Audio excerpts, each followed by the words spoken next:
the Hoosier Triplets, a trio of Indiana authors road tripping through the romance genre and sharing what we love and learn. Welcome to our podcast.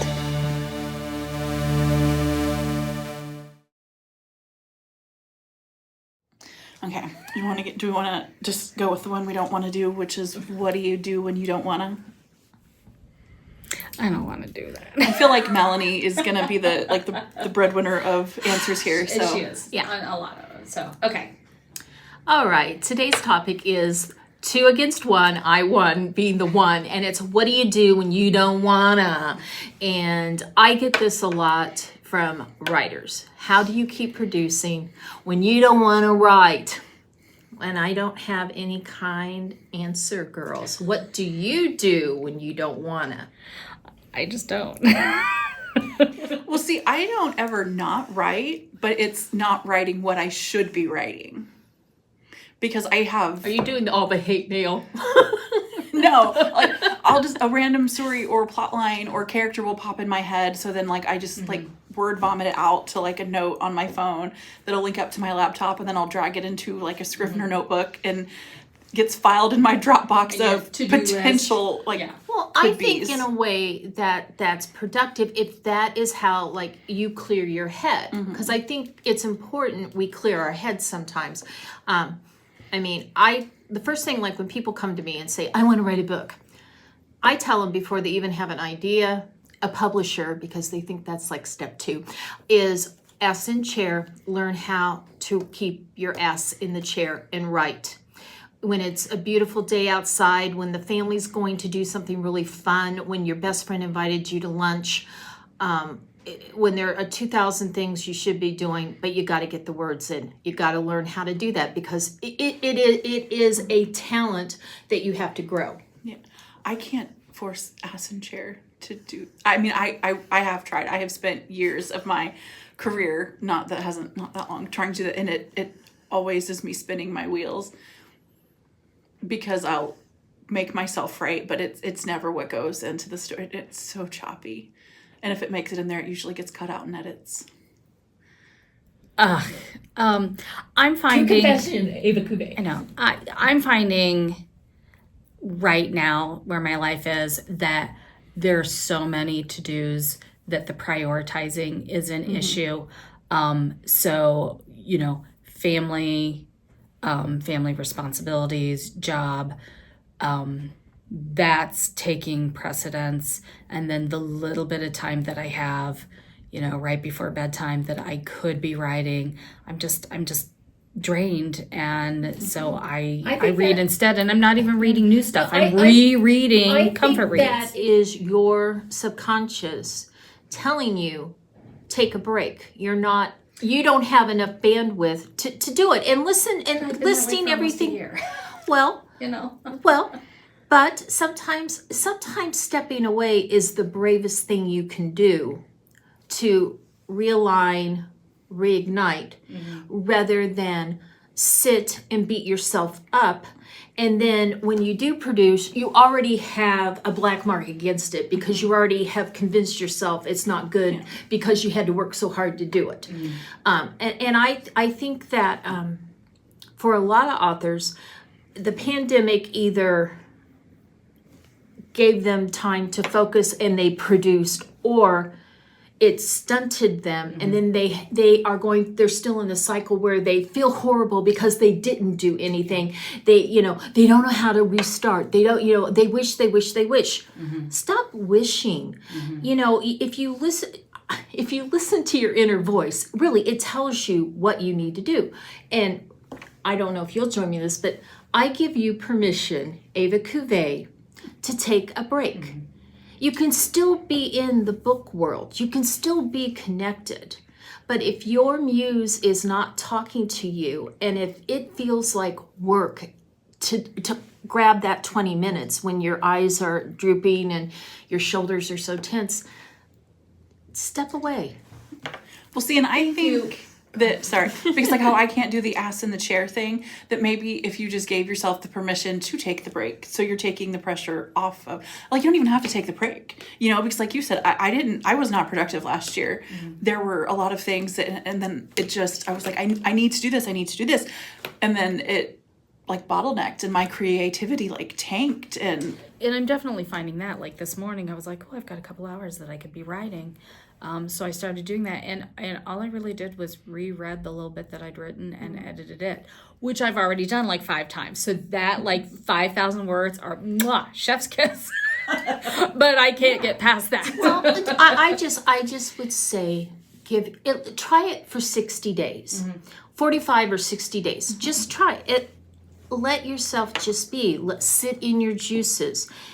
You're creative. Your brain is going to start kicking in that creative mode, and then you're going to be able to find it. But if you don't have the time to devote to it, and I honestly feel this way, then you start to hate having to do it because you're always stressed, because you're always having to make time to write. And I think that that's a fallacy that was sort of passed down to us by that 3-letter organization that shall not be named. We must have, you must have your time to write, and if you're not doing that, then you're bad, and that's not true. I mean, we have a lot of responsibilities, and they change constantly, and sometimes your brain, your spirit, your muse, it's not in line. Well, even beyond the 3-letter organization, don't you think that maybe it stems from just us as women, or it's something that came down from our parents, that if you're not actively doing something, then you're not being productive? And I think that impacts all of our aspect, every aspect of our life. So that's why it's like I've got to put one more laundry in, or there are a bunch of dishes, I need to get those done tonight, I can't put them off another day. And I hate housework, so I'm like putting off as much as I possibly can, but there's still stuff that just has to get done. And at the end of the day, there's that, and I know, I should be writing, but the muse isn't there. So obviously something deep inside is telling me, put it on the back burner. But then there's that, if I'm not, and maybe this, is, I'm not writing, so therefore I'm going to events this year with nothing new. So then there's that, so then but you know what, I think, okay, and I will say this, and I used to be of the mindset that you had to have new things, but post-pandemic, a lot of people did not go out to events, shoppers, readers, and now they're coming back. So you're going to have a new audience in that. And you know what? This is what you have. I mean, it's what you have. They can, if you feel strongly, do an upgraded cover on one of the books. Do the gold leaf or do all the different things that they're doing, like the all one color background and just the highlights, and do that and be like, hey, this is the 5-year anniversary edition. Somebody will buy it. But I mean, I think that we have been sold the bill of goods of the super women. And I respect the women out there that, the Becca Jamesons and the ones that, can just every day are just grinding it out. I respect that 100%. But my goal this year was to cut back. And it was hard to deaccelerate. But I'm enjoying it, and at 4:00 I'm done working, and I got to tell you, love kicking back watching my Judge Judy with my feet up and my drink and just hey. But see, nice. Becca's also doing what you said. She's button chair. She's writing like every day. She's writing. So to drop another Becca Syme always talks about. Like, I love following her on Facebook. I feel like she always pops up in a feed when I really need her. Yeah, I know. She's like, I don't know. She's like author Jesus. I don't know. We are totally sending that to her today. Becca Syme. And one post that she really does is like, kind of know what your capabilities are, know what your strengths are. Like, if you did the strengths from the one ram. But I'll know that your process isn't going to work. Like, I wish I could work your process and like how you have things in the pipeline. It doesn't. And I know when I try to force myself into that like round hole, but I'm a square peg, all I do is fight myself, and it does. I have to like burn out and then like recover from that and then to find my way back to my own. But look how many authors say that they're, backing out of the business or they're giving up because, their muse is gone. Yeah. And then it does seem like once they've done that, then they're back. So I don't know if it's just shifting your mindset to being, you don't have to write the book. You're already an author. We're all authors. We've written, we've published. That can't get taken away. So whether it takes us, 2 months, 2 years, like we don't lose that. I don't think this is if you don't use it, you lose it sort of thing. Look at George R.R. Martin. But see, I disagree with that because I just feel like I'm not on the coasting slope yet. So every step I take, I'm fighting to keep that ball rolling. And while I have seen progress in keeping that, author career ball rolling, I still got to keep pushing. So the fact that I'm taking, against my will, but it is what it is, have to take time away and time off, then I'm backpedaling on keeping that ball rolling. Or at least that's just where my mental attitude is right now. I agree with you because one of the hardest things when I was deaccelerating was then I finished a project early, so I had 3 weeks, 1 week including a vacation. And getting back for me into that routine was really hard. Even though I have a set routine, and I was still by 10 o'clock in the morning, I get itchy if I have not like started with one of like in my story land in my head. But it got real. But I mean, it was hard to get back. I do feel that it's not the perfect. It's not the perfect answer for one answer is not perfect for everybody. But I do think right now, like for the next 45 days, till spring break,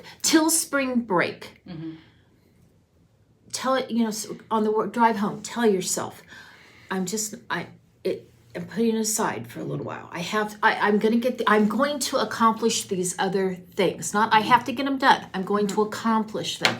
I'm going to then, if there is time left over, I'm going to spend it on me. I'm going to spend on, clearing my mind. Getting rid of all the bad juju. Hello. I mean, if you've got, like, I think we all have, like, a little bit of that bad girl. If you're like, oh, I'm taking it off the table until, spring break, is it going to make you, like, is it going to be like, well, boom, the flip is going to switch? Wait, the switch is going to flip. Yeah. And then suddenly it'll be there again because I don't... Reverse psychology yourself. Sometimes that works for me. And if it doesn't work, then you can make up a story about me and like all the ways you can kill me. Like Groundhog Day, but only kill MJ. Over and over and over. Like do all these terrible things to her. See, there you go. And look, I can tell already. She's like, okay, number 1, number 2, I'm gonna hide all her makeup. Somehow Indiana's gonna get infested with gators. And the birds will fly them in. Oh God, what it's some sort of like hawk gator bird hybrid, like Sharknado. Did you see at the the PGA golf thing that there was a gator up, where they're golfing, and then a guy that went to the University of Florida, which are the Gators, he like pushed it away with his clubs and like pushed him back into the water, and it's like, you are doing everything wrong. That is, and like and then there are all these like, do not do that. That is not how you handle a gator, blah, blah, blah. But yeah, I was just like, this is why I don't do golfing anymore in Florida, and why even in Florida, and that I was like, I'm not walking next to the beach at Disney because they have gators. Yeah. I even tell Bill when we're there and he goes for a walk, and there's kind of like a near the canal, there's kind of a woody area and he goes through, and I'm just like turn the volume of your music down and keep an eye, because I do not want you getting drug into the canal. We took a minivan one morning because we when we went to our cake decorating class, and they're widening the road in front of the Polynesian, Grand Floridian, the whatever, shades of green thing. Okay, so they're going to make it a lot wider. Well, the driver tells us they had to rehome about 8 gators already because they were coming up and like getting in the road. I'm like, Could you imagine? Was that a speed bump? I'm like 8, no thank you. Mike's like, don't say any more to her. Don't say any more about the gators. It's bad. We just come to visit and I live. Hey, it's at least I will, ride, go in planes and upstairs and in elevators. My fears are not totally creepy weird.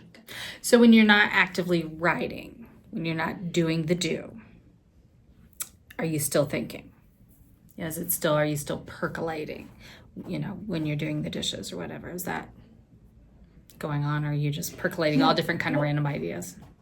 Randomness is sort of my jam. I think that's how I got through boring farm chores of my youth is I was never just feeding the horses or just mucking the stalls. I was trying to spy on the prince that owned the horse to get his secret information. So I don't know, because You were living the dream. Yeah.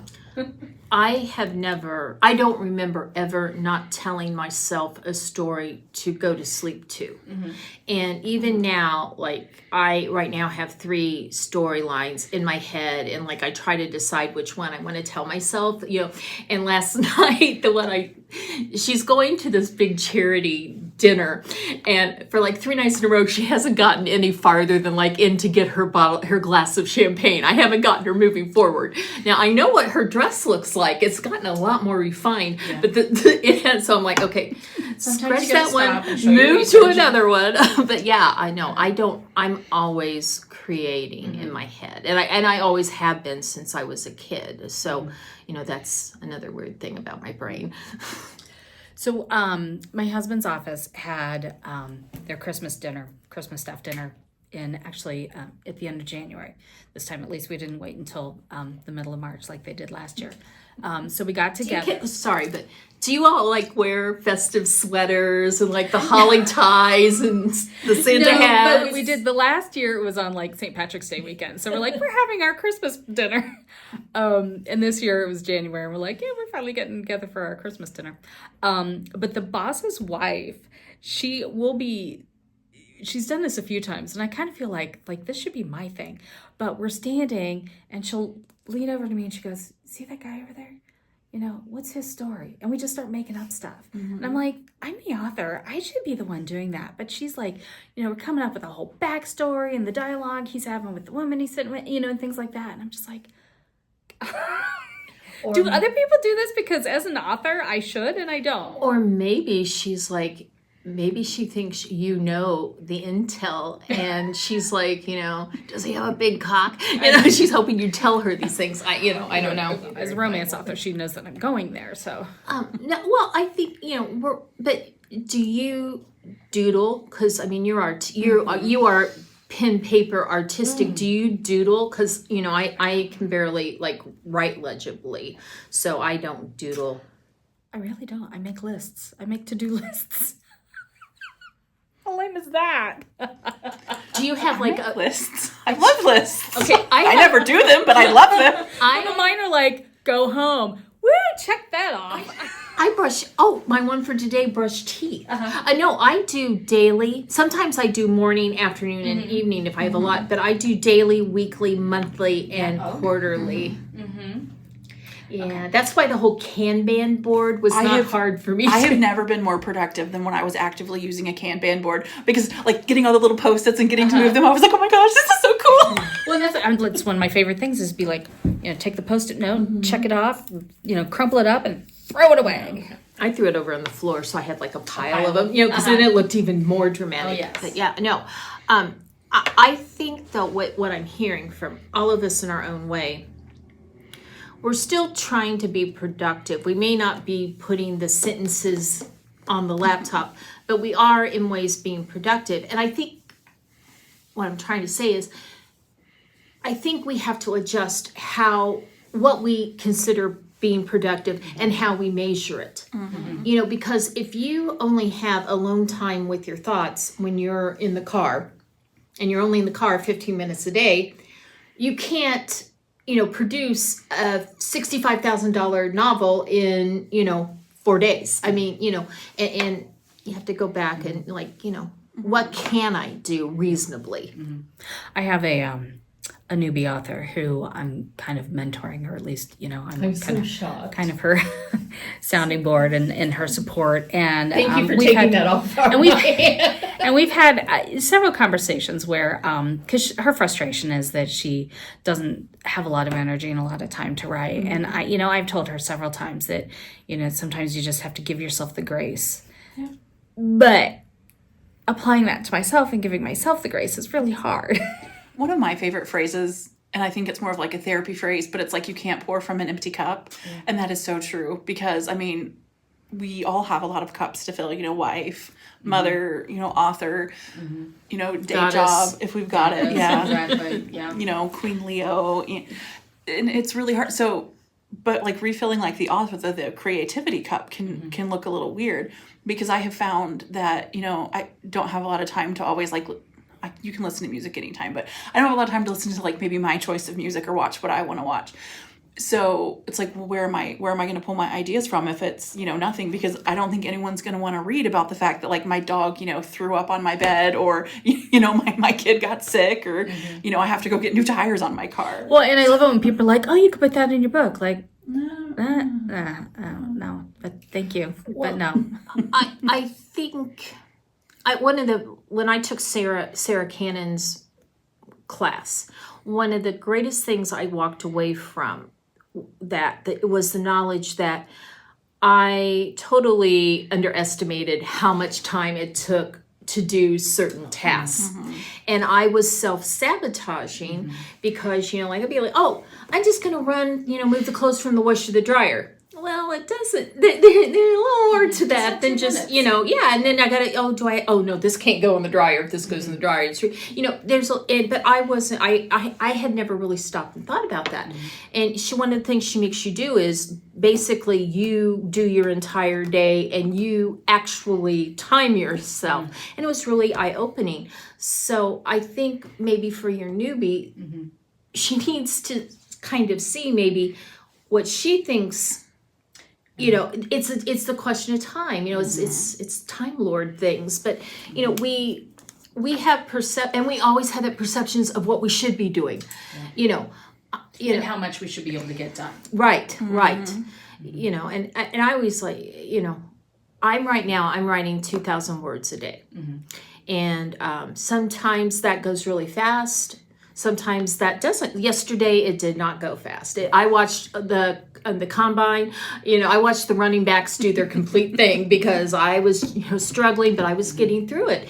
And and I applaud the authors that say, oh, I do 5,000 words a day. I can't do that. I don't think I'm ever going to be able to do that, but I'm okay with that because I'm not going to try to force myself to do that because that's now, not how it works. Do you set yourself a word goal or a time goal? No, I do a word goal. Okay.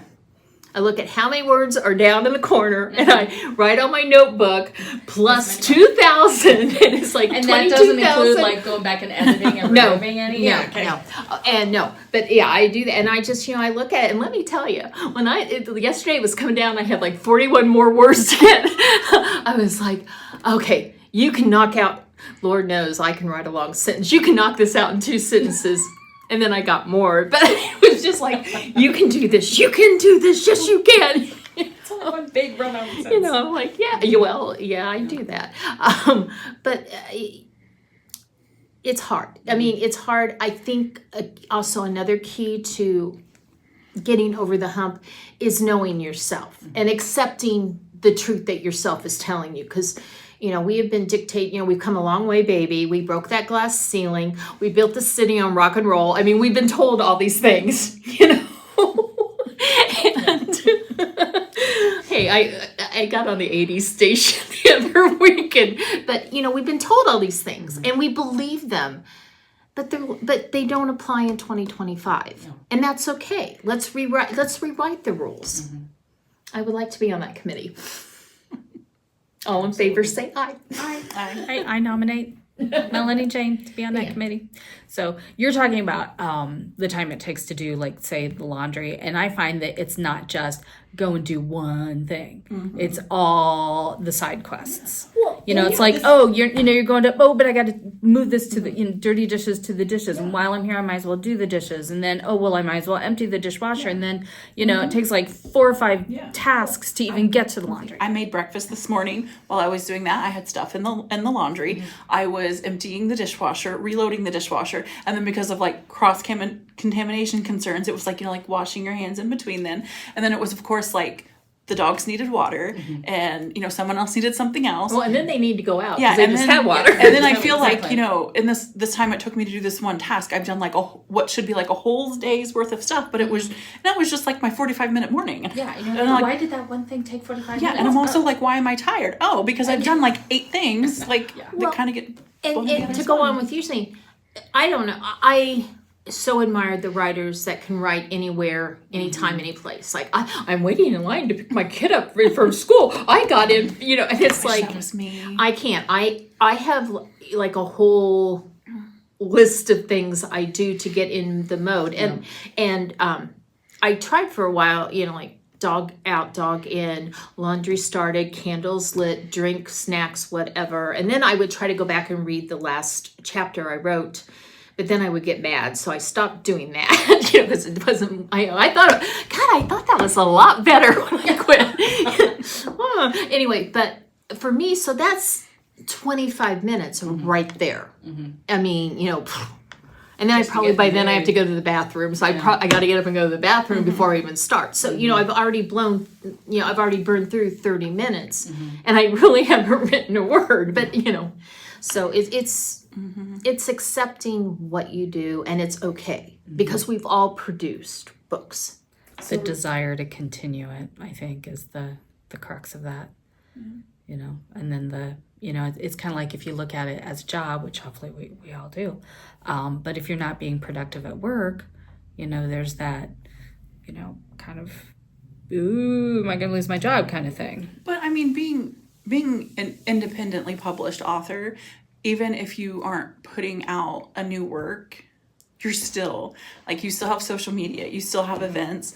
There is never not anything to do. I mean, even if you're scrolling through and just interacting on social media, that is, that's making connections. Well, you're helping a baby author. Mentoring. You're mentoring. I know you counsel your writer friends. So you're there. You're still working. You're still doing it. Yeah. It may not be in space.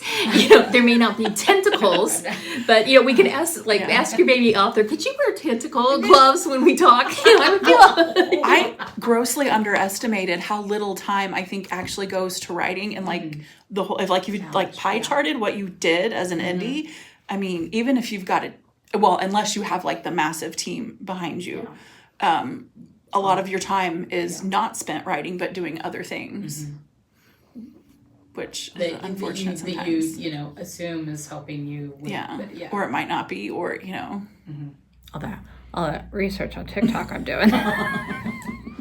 I'm telling you, life without TikTok's just fine. I do just fine, and I'm not going to change.